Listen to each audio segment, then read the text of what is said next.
About 15 years ago, a nurse from the emergency room ran into our room at night. The patient is heavy in the second operating room. I went there, the team has already gathered. A girl of about 6 years old is on the table. While I was getting dressed and sterilized, I found out the details. A family of 4 people got into a car accident. Father, mother, and 2 children. Twins, a boy and a girl. The girl suffered the most. The blow fell in the area of the right rear door where the child was. The mother, father, and her brother were almost unharmed. Scratches and bruises. They were helped on the spot. The girl has fractures, blunt force trauma, lacerations, and severe blood loss. A couple of minutes later, a blood test arrives, and with it, the news that we do not have a third positive one right now. The question is critical. The girl is heavy. The bill is 4 minutes. An urgent blood test was performed on the parents.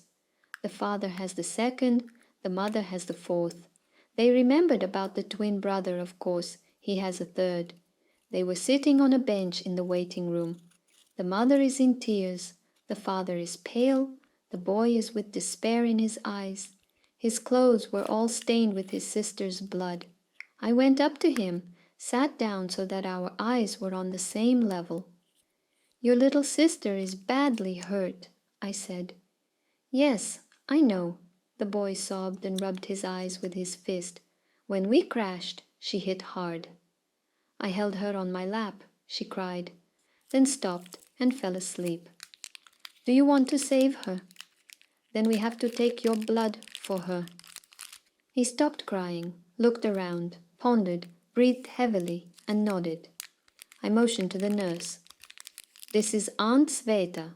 She'll take you to the treatment room and draw blood. Aunt Sveta is very good at doing this. It won't hurt at all." "Okay." The boy took a deep breath and reached out to his mother. "I love you, Mom. You are the best." Then to my father, "And you, Dad, I love you. Thanks for the bike." Sveta took him to the treatment room, and I ran to the second operating room. After the operation, when the girl had already been transferred to the intensive care unit, he returned to the resident's room. I noticed that our little hero was lying on the couch in the treatment room under a blanket. Sveta left him to rest after taking blood. I went up to him. "Where's Katya?" the boy asked. "She's sleeping. She's going to be fine. You saved her. And when will I die?" It won't be very soon, when you're very old." At first, I somehow did not understand his last question, but then it dawned on me. The boy thought he would die after the blood was taken from him. That's why he was saying goodbye to his parents. He was 100% sure he was going to die. He really sacrificed his life for his sister. Do you understand what a feat he accomplished? The real one. Many years have passed, and I still get goosebumps every time I remember this story. We moved with my husband to another city on his initiative. He worked for pennies, and I couldn't get a job for a long time. And finally, they hired me as a salesman, and my husband was fired. And he decided to work for himself. Accordingly, only I began to earn money. One day, my husband came into my store and threw a tantrum right there, and all because he saw me drinking a milkshake. At first, I thought he was kidding, but alas, he was serious. For about an hour, I listened to the fact that, even though I earn this money, I can't buy what I want. I recently gave birth and took on a night nanny. I work freelance. I love the job and it brings good money. There is no husband, so a clear head is very important. I also have an assistant who comes once a week for general cleaning and ironing, and I keep order myself every day. I cook for myself. I have all these things to do every day, plus at least 2 walks in the park. If I don't sleep at night, then I will die. The babysitter comes at 10 p.m. By this time, I put my daughter to bed. I have a supply of milk for night awakenings and earplugs. From 11 to 7 I sleep. Then the babysitter is free.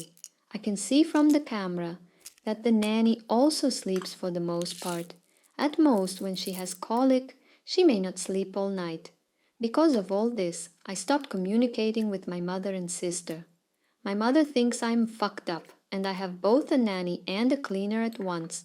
But she did everything herself and managed everything everywhere. My sister is more concerned about the amounts I spend on this, and it would be better if I gave her the money, because she gets tired at work and supports an unemployed jerk husband. I offered my mother to look after my granddaughter at night, and my sister to clean up so that I would pay them, and not strangers. Both were offended.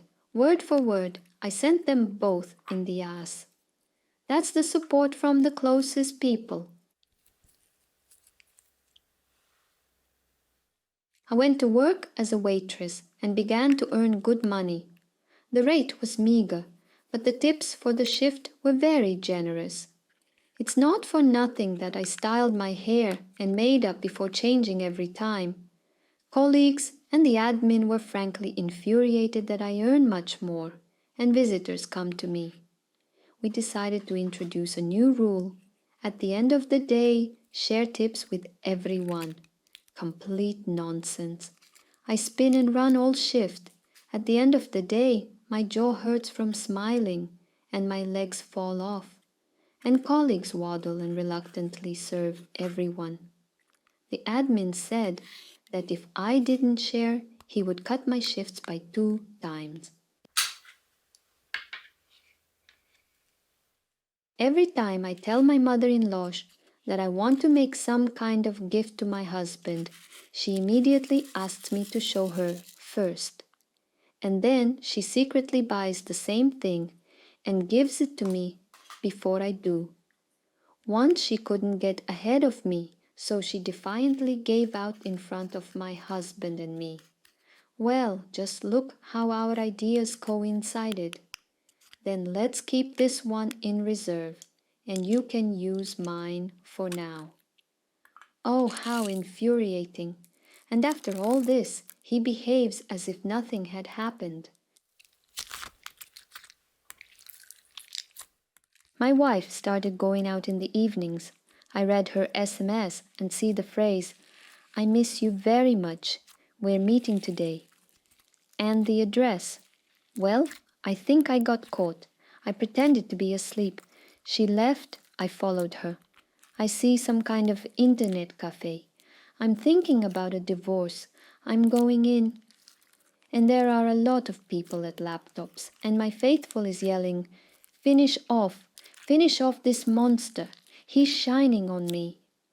It turns out that she went to play with the clan in an internet cafe so as not to disturb me, and they missed her as a captain. A friend of my mother and her child came to visit us for a couple of days. The girl was 5 years old, and one day she asked me, "What are your children's names?" I'm at a loss because I'm only 17. She said I didn't have any kids. The girl asked, "Then what kind of little boys come to you at night and talk?" I haven't slept the second night. I had to cancel my own wedding because my mom tried to take over. She said it was her wedding too, crossed my guests off the list, and was going to invite people I didn't even know. In general, the wedding was eventually played quietly 2 months later at my aunt's farm. Everything is as I wanted, with piñata and barbecue. Mom eventually came too and destroyed me with her eyes all evening. But at least she behaved decently, and thanks for that. At my job, someone is constantly pulling sandwiches out of other colleagues' lunch boxes, and I, along with 3 other victims, decided to take revenge. We made some new wet cat food sandwiches and replaced them in our bowls in the refrigerator. The criminal took the bait and one of the sandwiches was stolen. We never saw who exactly did it, but after that day, there was no more theft. Subscribe to our channel so you don't miss new episodes. Share your stories and impressions in the comments, and maybe your story will become a masterpiece in one of our upcoming videos. Let's dive into the world of slimes and stories together.